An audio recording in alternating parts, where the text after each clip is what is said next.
Mambo est un jeune labrador âgé de 2 mois et demi et à son premier anniversaire, il intégrera une école de chiens guide d'aveugles.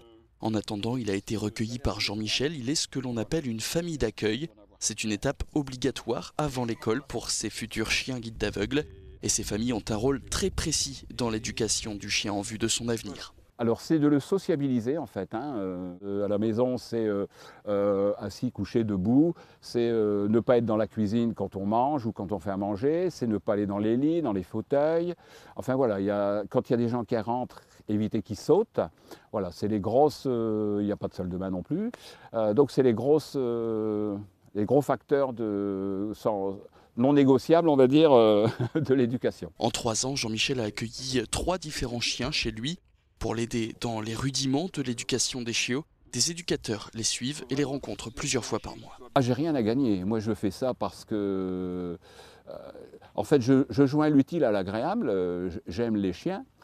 Moi, quand je vois un malvoyant rire parce qu'il a son chien et qu'il puisse circuler, enfin voilà, moi je fais vraiment pour que le malvoyant il puisse retrouver de l'autonomie et être épanoui, quoi. En tout, ils sont une 50aine de familles d'accueil dans cet établissement de Ronques.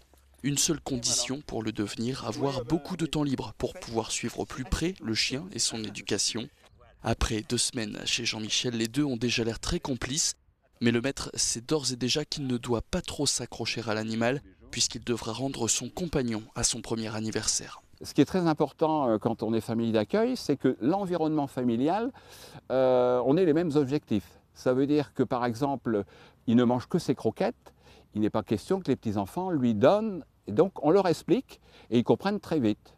Donc voilà, il faut vraiment que tout l'environnement familial ait un seul objectif, c'est que le chien après il rentre à l'école et qu'il ne fasse pas les choses qu'il ne doit pas faire. C'est un chien qu'on va revoir de temps en temps, donc voilà. Non, c'est pas, il y a un petit pincement au cœur, mais voilà. Après on repart sur une nouvelle aventure avec un nouveau chiot. Je pense que c'est plus difficile d'être malvoyant que de se séparer du chien au moment où il rentre à l'école.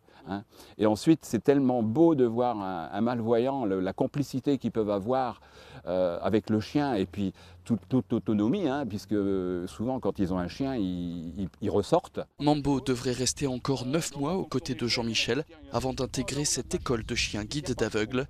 Mais pour pouvoir continuer à dresser d'autres chiens comme Mambo, la Fédération française des associations de chiens guides d'aveugles a perpétuellement besoin de dons pour remettre gratuitement ces chiens aux personnes malvoyantes.